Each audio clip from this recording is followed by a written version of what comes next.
Greetings, everyone. I hope you are all well and all of the regular bum flufferys. Now that we got that out of the way, I want to, this week, respond to a very good comment, actually, from K Thanks Please on a Silent Hill series video. This is part 7, Archetypes, Silent Hill Secrets and Symbolism. So that was about 5 years ago. But what impressed me the most about the comment was that there was a reply to my question. And, this indicates to me that K Thanks Please is the type of person that wants to engage in a meaningful dialogue, which is what this channel is all about. And this is what this series of videos has been about for this year, especially because, if we don't practice the art of dialogue, of actually, instead of, kind of flinging conclusions or barking up pre-scripted responses to each other and just kind of passing like ships in the night and not really, trying to build a bridge to communicate and understand. We're just, we're wasting this brain power that we have, right? We're wasting this ability as human beings to grow and to learn. So first, I'm going to, I do want to comment. The video was 5 years ago. So obviously, I would say I've grown in my understanding on this topic that I'm about to address. And as human beings, our understanding of ourselves and of the world is a process. And it shouldn't be a fixed thing, right? We shouldn't just settle on something and just be stuck there, because that's not what, being a human being and growing is all about, okay? So before responding, I want to remind viewers that the reason I started this style of video that I'm doing currently was partly to encourage a real dialogue.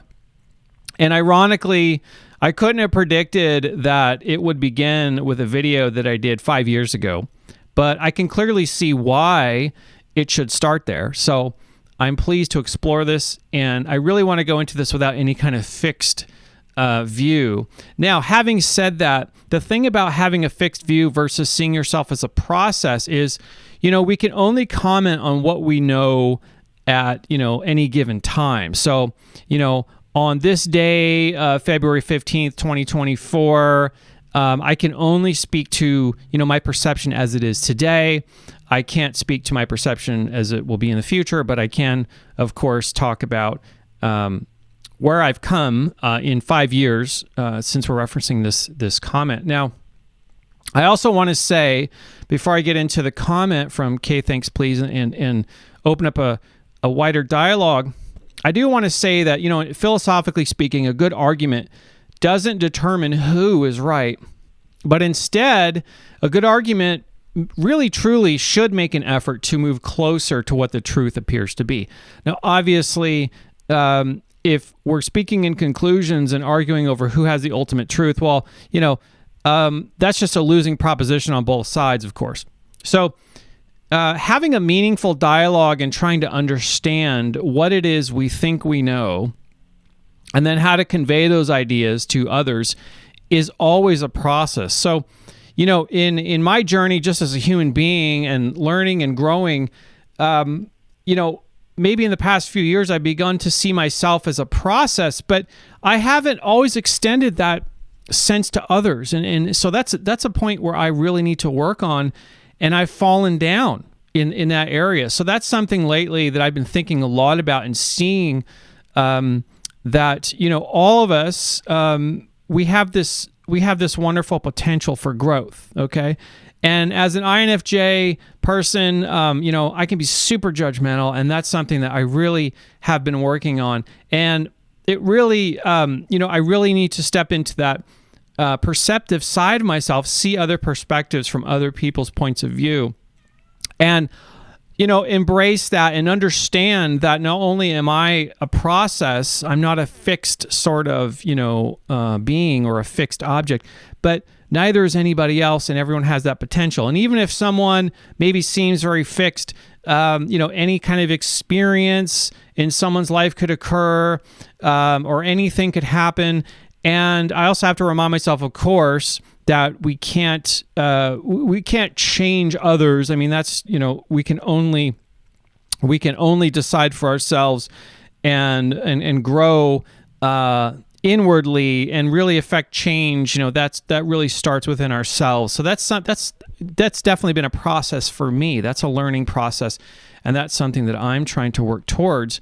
And I think I hope that some of you guys and really everyone who's watching this gets something out of this video. And if you have some comments, questions, if this maybe switched on a light bulb for you or something, or got you thinking about your own kind of perception or your own sort of way in the world, happy to hear or to read your comments or have you share your questions or understanding. I mean, that's always a wonderful thing. So this is really what this is about, is I want to engage the audience. I want to engage myself in the process. I want to engage you in the process, and we can all sort of come together in an honest dialogue, knowing that no one has all of the answers. We don't, none of us have everything figured out, but that we can use the capacity for learning and growing, okay, that has been bestowed to us from the Creator, and we can honor that gift, okay? Now, trying to understand others and receive their ideas as they understand them is often difficult, okay? And I'm reading a little bit here before I get to the comments. So we have to remember that to do such a thing, to perceive someone else's understanding, or to try to build a bridge, can be very difficult, okay? It can seem very clumsy at first, and it's something that if we don't exercise that muscle, it's very awkward at first. And so generally people just want to sort of maybe even not say anything at all, or just make a comment and then go on. And at the time, we may relay something that feels right to us, it seems right to us, but then we'll grow from that. So we always kind of, our understanding is kind of a moving target. And that isn't to say that there aren't some things that are definitely kind of universally fixed that kind of makes sense, right? Like, following the golden rule, for example, right? That doesn't ever seem like, that's something that you can grow out of, or, see, you can actually grow into that more. You can go and practice that more, but that isn't the sort of thing that you kind of grow out of, right? So I'm not talking about just being completely floating around, not having any sort of, being completely untethered, and not having any kind of relation to real ethics and values and spirituality. That's not what I'm talking about at all. I'm talking about growing and deepening our understanding in a direction that benefits all of us, okay? So I want to say that, at first, this process of a dialogue, okay, and this is something, a true dialogue isn't something that we really see very much in the world anymore. And it's too bad, because, it really is a beautiful thing when we can build bridges and we can connect our understanding in a way where there is a true kind of a connection happening, right? And so when we truly build those bridges and we make a sincere effort to communicate, and again, this, a dialogue isn't about who is right, okay? Whose belief is going to dominate the other one. That's completely the wrong direction, and it's the source of misery in the world. It's the greatest source of misery in my estimation. But instead, we can make an effort to connect in a way that builds a bridge where both builders, okay, on either side of the gulf of understanding, can build a structure carefully, deliberately, with care, okay, which meets in the middle. And this meeting in the middle, okay, this bridge building where we meet in the middle is not possible unless both bridge builders are working with the same sense of integrity and honoring truth in the objective sense, okay? In other words, And we're allowed to have, so don't get confused.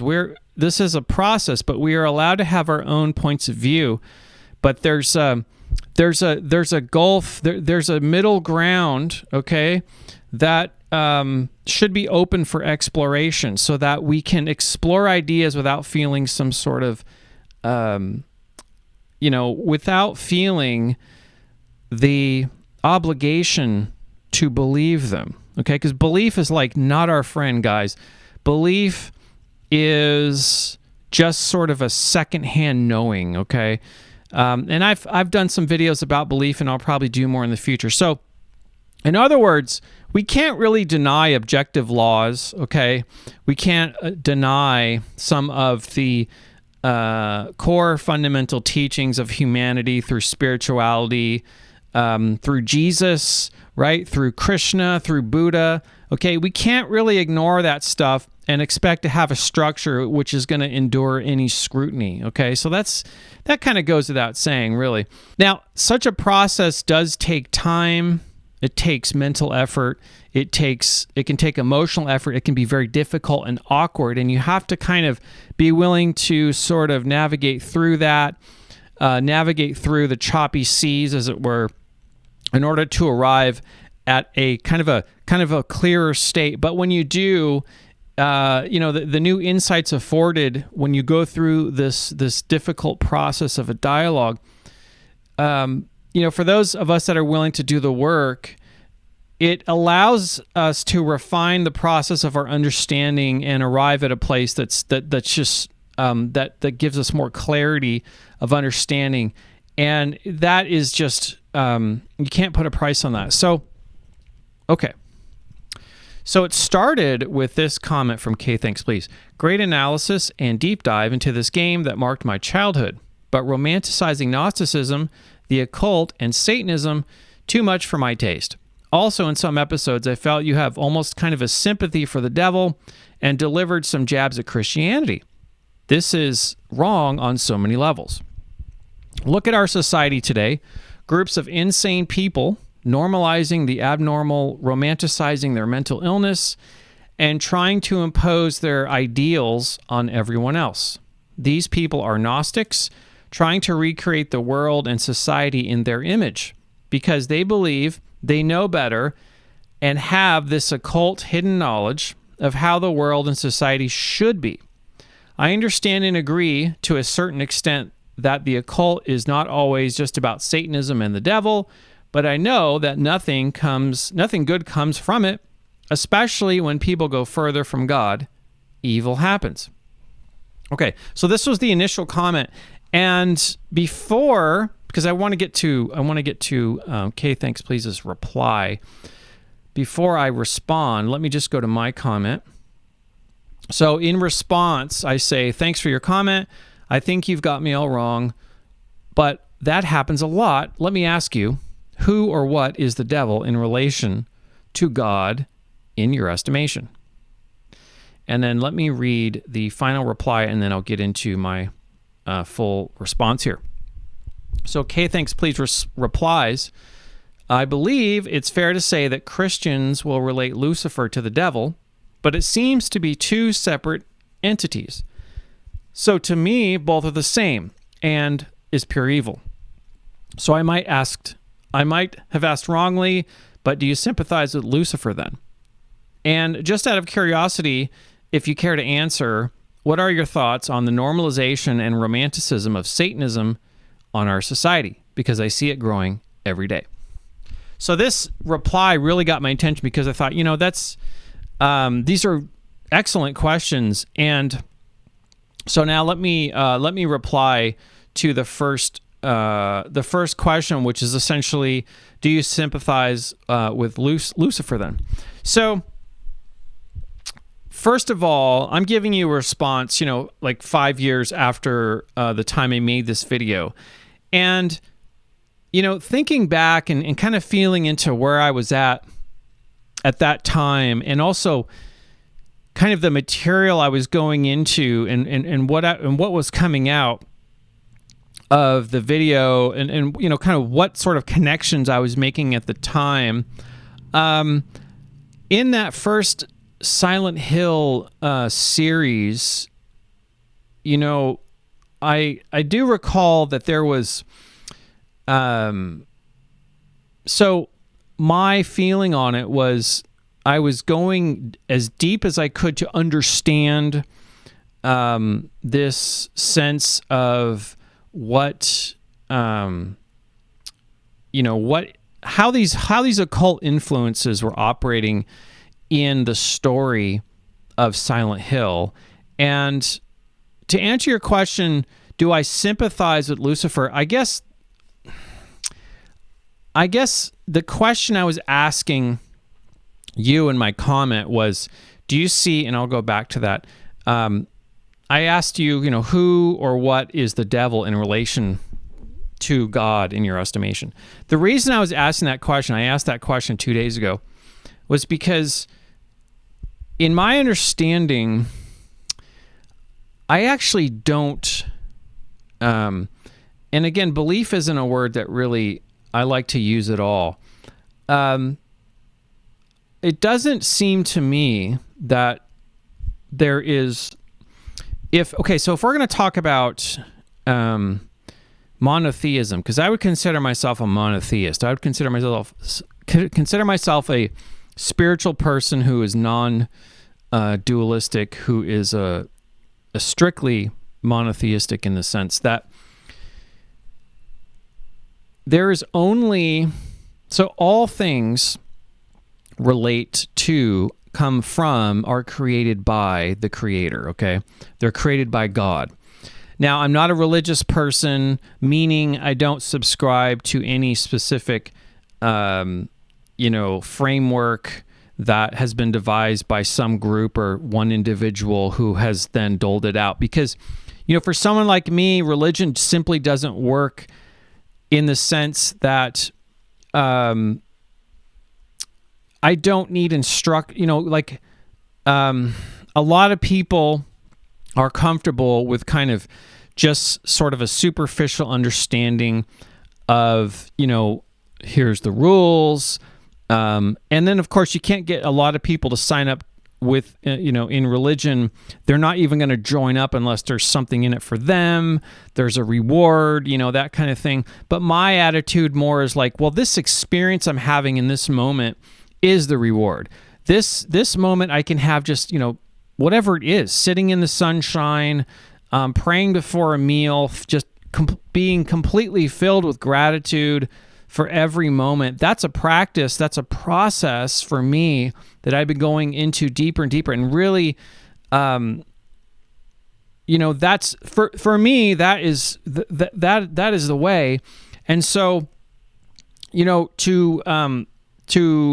to be part of some sort of religious process or religious program, I don't really need that because I'm deepening my practice every day. Now, having said that, I'm a human being. We all inhabit this animal body. We're this animal plus.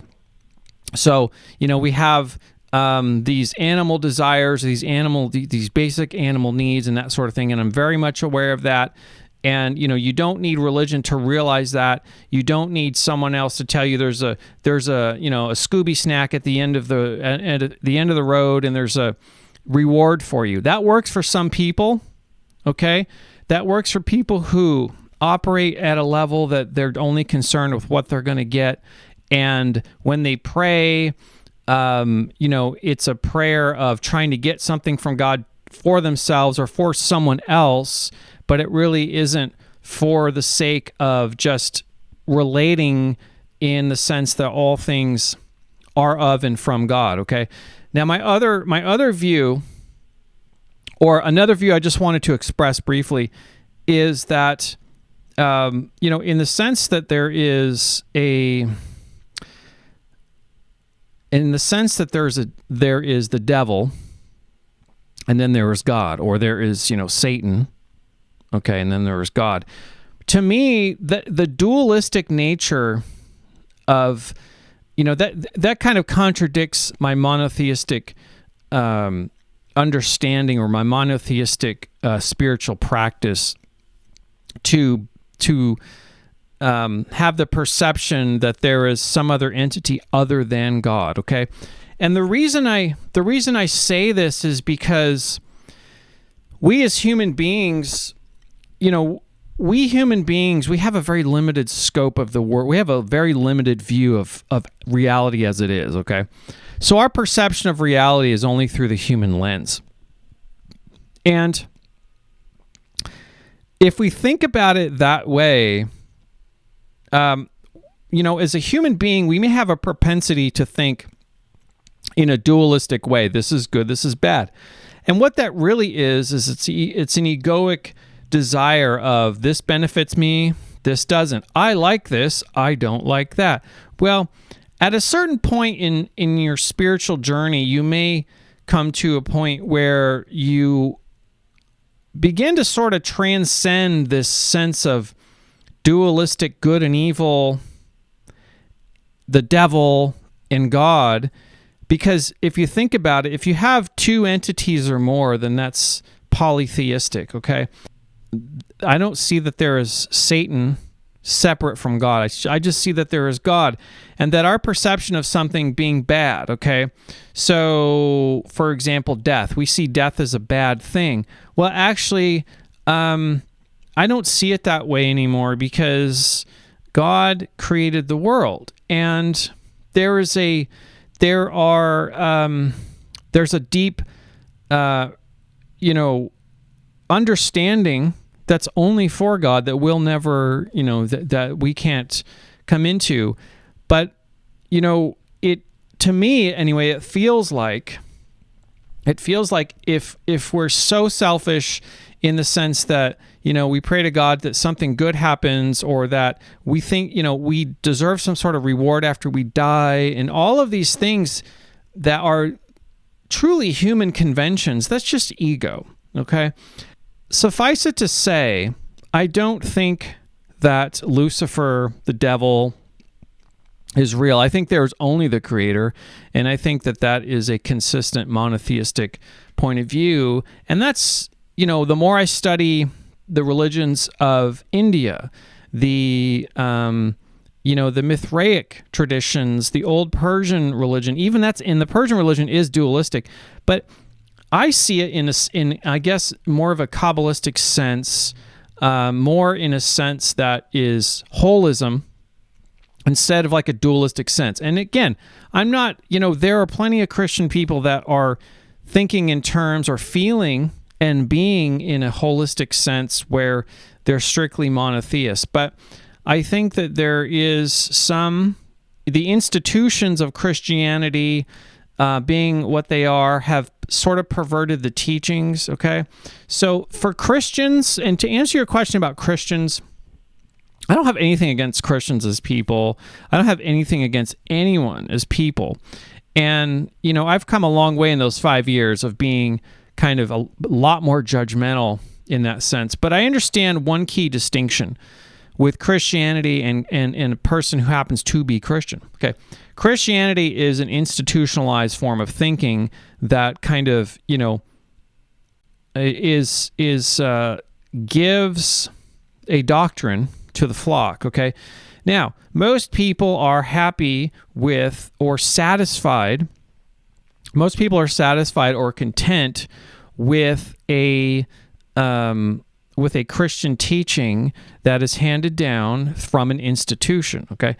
Not everyone is, and so I can only speak what works for me. It doesn't mean it's going to work for you. So let's be clear about that. So no, to answer your question, I don't sympathize with Lucifer because Lucifer doesn't exist.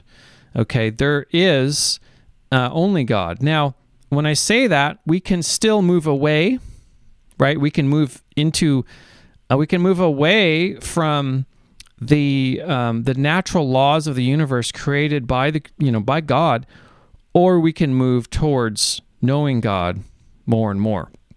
So in that sense, and that's that's more in the Hebrew sense, which I think is consistently monotheistic. Whereas in Christianity, you have all of these angels and demons and stuff, and that's where the perversions come in with magic, black magic, and you can work with the demons and they'll do stuff for you. That's all ego. So no, I don't think I'm strictly monotheistic in that sense, and so much so that, in my own spiritual practice, I am, going into this process more and more, and the process will never be finished for anything, for anyone, right? It's a continuing, unfolding process, so there's never a fixed sort of thing. We are part of this process. Now, to answer your other question, or the second part of your last comment, out of curiosity, if you care to answer, what are your thoughts on the normalization and romanticism of Satanism on our society? Because I see it growing every day. Now, that's a wonderful comment and question, and I want to address this, and that really caught my attention. So, the origins of the word Satan, okay, in Hebrew mean opposer, okay? Satan means to oppose. It means to oppose God, in other words. So Satan, if you ask a rabbi, go on YouTube, type in, do Jews believe in Satan? Or ask a rabbi, is Satan real? And they will explain generally what I was talking about in terms of, no, there's only God. You can move away. You can move into the egoic animal body, because think about what an animal, a non-human animal is, okay? It's an animal that is operating on instinct, but it really understands, it orients to the world only through what it can get for itself. To address your question about the normalization or romanticism of Satanism, I'm with you 100%, because if you look around at the influences and what's being promoted in popular culture in the West, okay, we are seeing it's satanic, 100%. When I say satanic, though, okay, don't get it twisted. What I mean is it's opposing the laws of nature as they're oriented into the human. Okay, human is different than animal. Okay, but what's being promoted is animal. Okay, there's a lot of this like going into your animal-based desires. I talked about this in a previous video where, we have to be, there's this relationship between sex and eating. Okay, devouring, and this devouring the creature, the animal. We are part animals, but we're more, right? This animal sense it's our strongest instinct is survival. Okay, all the animals have this. We share this with the animals, but we're more than that. We can go, we can expand and go further into that to a place where we're no longer necessarily concerned just for ourselves or the immediate, caring for the young, which is, a core feature of mammals, but then we can care for others, perfect strangers, our fellow human beings. We want to share things. We want to expand. Our capacity for growth is infinite in that sense, right? You can live to be 100 years old and still be growing the day you die. You can learn new things. Your brain, it's been scientifically proven that your brain can continue to, process new information, make new connections. And that's an amazing thing. And so in that sense, we have a choice, don't we? We can make a conscious decision to expand our awareness and know that we are more than just some animal. And when we do that, we explore this area where we become less animalistic if we're switched on, paying attention, and cultivating a sense of, Ken Wilber talks about this sense of, there's this hierarchy of not Maslow's hierarchy of needs, but there's this hierarchy of conscious awareness where, we start, you can be aware on just, your own kind of level. And then there's the tribal level. And then there's, it continually grows. There's a nation state. There's a global level. You can be aware on a cosmic level. And as a human being, we have that capacity, which is amazing. And we can keep expanding and keep expanding. So I think that, I give so when I talk a lot of crap about Christianity, I'm talking about the institutions, and I'm talking about, because I feel that it's limited. I feel that it keeps people in a certain area, but it prevents us from reaching out to our brothers and sisters in other countries that also believe in the one true God, the one creator.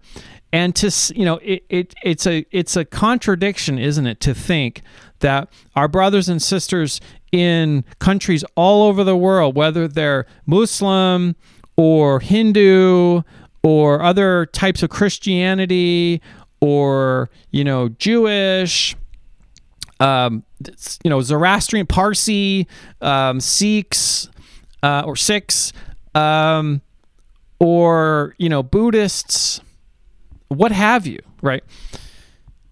It's just I'd say the overwhelming majority of people in the world are monotheists. And it's only a confusion that, in the West, we would look at other religions in the East and say that, they're polytheistic. No, they're so expansive in their view of God that there are many different aspects of the Atman Brahman, right? So, but back to your comment or question on the normalization of Satanism in society.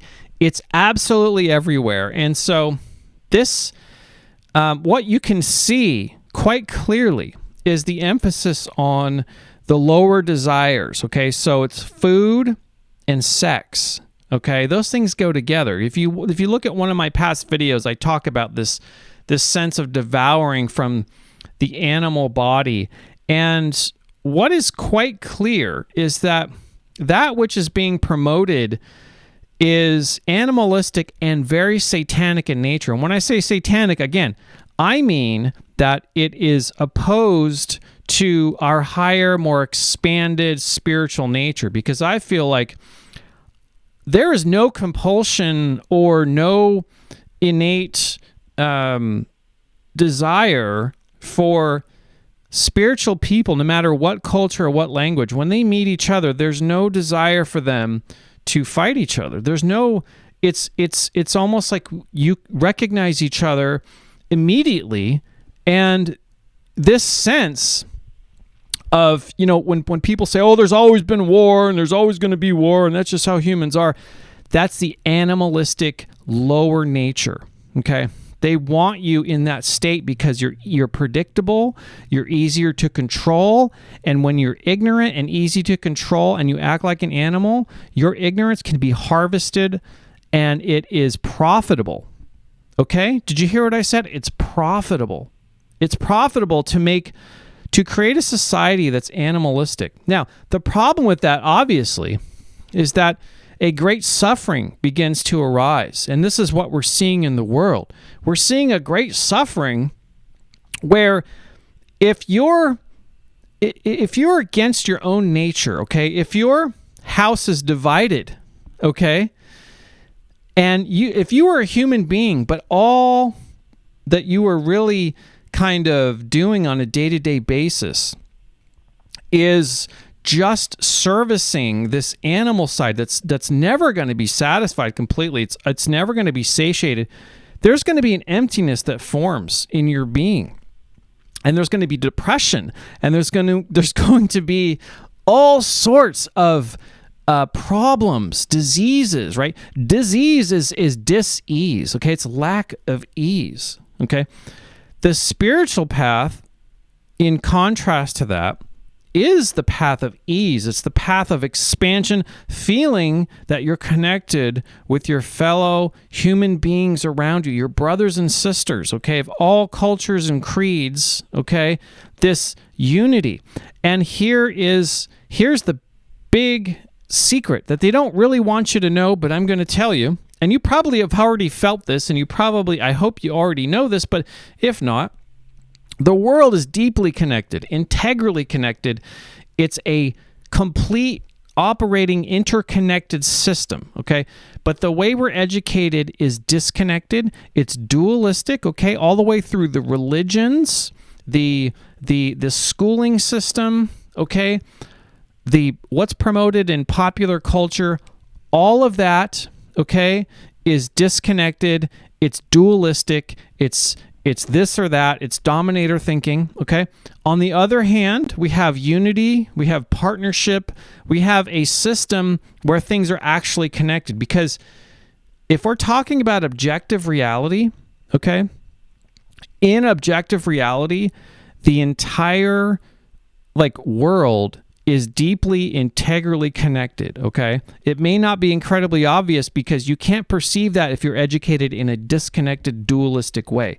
But I guarantee you, the more you go into understanding the integral connections of all things, because you have to ask yourself, how is it that I'm seeing these connections, in my past videos where 20 years, people completely miss these things and not seeing them. Well, it's not because I'm some sort of genius. It's just because I'm coming online with how reality actually operates. Okay. And so I'm actually late to the party. There's plenty of people that are seeing the world as it truly is. To see the world as it is to realize that we are all connected. If that makes sense, okay? This isn't a religious message. This is just a message of reality.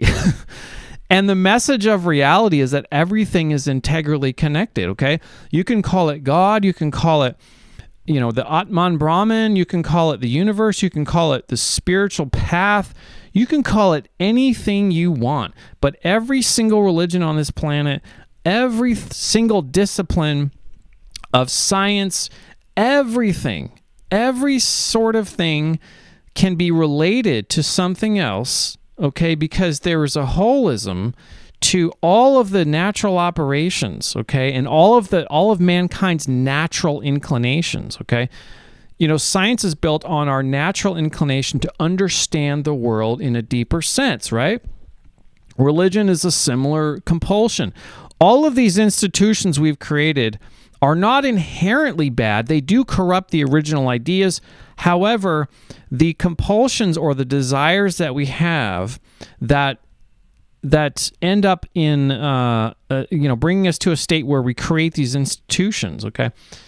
Those are founded in a deeper desire to connect, okay? Because to understand, okay, to understand is to connect. And to connect is to feel at oneness with the way things actually operate and the way things actually are. So when we're disconnected from that, when we're in this opposing type of world, and again, this isn't a religious message. This is just how things are right now.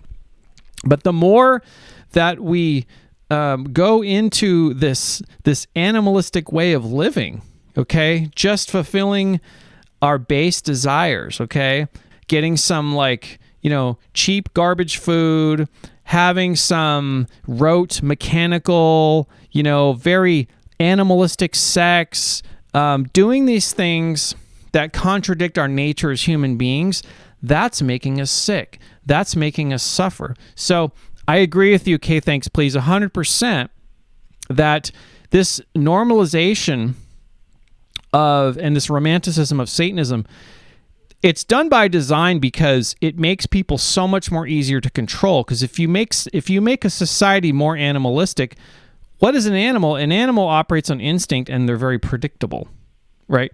But an expanded, conscious, aware population of human beings cannot be controlled. And in fact, we stop fighting each other. And in fact, we stop this insanity of trying to think in ways that are separate, and instead we look for more ways that we're connected, and then the wars stop. Then we can stand shoulder to shoulder, okay, and we can collectively turn our gaze at the people that are doing this, that are profiting from this ignorance, profiting from this dualistic, separated, dividing sort of operation that they benefit from, but they, because these people can only control us if we're in this lower animalistic state. But as soon as we can see that for what it is, okay, then we can collectively look at these people and we'll know exactly who they are. They can't hide. The whole game is over without firing a shot. There doesn't have to be any more division in that sense, okay? Just to wrap this up, Kay, thanks, please. I just want to say thank you for your comment and your questions, and I hope that this answer is fully formed. And if you have any other follow-up questions, of course, I'll be happy to respond to those. But essentially, I just want to say that you're right. We do have a romanticism of Satanism in our society. And, at the time I made those videos, and I make no apologies for making those videos, but, there's something to be said about exploring into all of the different areas, because that's something that the Creator has bestowed upon us, is this ability to go into the darkness, right? This ability to go into these areas, because we don't know what something is without its opposite. So we're completely free to go into those areas. Now, having said that, we must be very careful, as you could imagine, because those forces can draw out our animal nature and we can lose our expanded divine, higher self. And so if you notice in a lot of those Silent Hill videos, I do talk about the higher self. And that's something that we have to be aware of, and we have to understand that is the way. The way is not through, going, deeper into this ego, feeding my body with any kind of decadent food, and feeding my desires, my base desires as an animal. That's not the way. And the further along we go on that path, the more suffering collectively we're going to see in the world. So thank you for your question and your comments, and I hope that is clear. And I will see you guys next week.